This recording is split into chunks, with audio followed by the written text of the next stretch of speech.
வணக்கம் நண்பர்களே, இன்னையோட மினில் வாக் பார்க்கலாமா? தூங்குனதே 12 மணிக்கு தான். திடீர்னு 2 மணிக்கெல்லாம் எழுப்புறானுங்க. என்னான்னு கேட்டா எல்லாம் மூஞ்சில சன்ஸ்கிரீனை போட்டு நின்னுக்கிறானுங்க. அடிக்காத வெயிலுக்கு ஏன்டா சன்ஸ்கிரீன் பூசுறீங்கன்னு கேட்டா, வாடா பிரியாணி சாப்பிட போலான்னு கூட்டு போறானுங்க. அப்படியே பாதி தூக்கத்திலே காரை எடுத்துன்னு ஃபுல்லா வைப் பண்ணிட்டு மிட் நைட் பிரியாணிக்கே ஃபேமஸா இருக்க புளியாந்தோப்பு தான் போயிருந்தோம். நாங்க போன நேரமோ என்னமோ தெரியல, இறங்கின உடனே செம மழை. மழை வந்தா என்ன, எது வந்தா என்னன்னு சொல்லிட்டு அடிச்சு புடிச்சு நம்ம பாய்ஸ் கிரௌடா இருக்க ஒரு ஷாப்புல பூண்டானுங்க. அங்க போய் சிக்கன் பிரியாணி, பீஃப் பிரியாணின்னு எல்லாத்தையும் ஆர்டர் பண்ணி சும்மா நாக் அவுட் பண்ணிட்டு வெளில வந்து சும்மா இருப்பானுங்கன்னு பார்த்தா, அடிக்கிற மழையில திரும்ப ஐஸ்கிரீம் சாப்பிட போறோம்னு எதிரிலே ஒரு குல்ஃபி கடைக்குள்ள பூண்டானுங்க. எல்லாத்தையும் சாப்பிட்டு முடிச்சுட்டு ரூம்ல போய் ரெஸ்ட் எடுப்போம் தான் நினைச்சீங்க. ஆனா அதை பண்ணல. வீக்கெண்டு, ஸோ அப்படியே எங்க ஊருக்கு கிளம்பியா 10:30 வீட்டுக்கு வந்துட்டு அப்படி நண்பர்கள் பாய் சொல்லிட்டு வந்து படுத்தவன் தான். அதோட 5 மணிக்கு தான் இருந்தேன். மதியம் லஞ்சு கூட சாப்பிடல.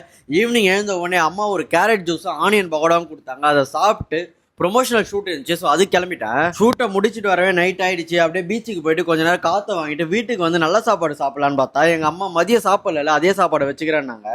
அதை சாப்பிட்டு அப்படியே தூங்கிட்டேன் நண்பர்களே. Good night.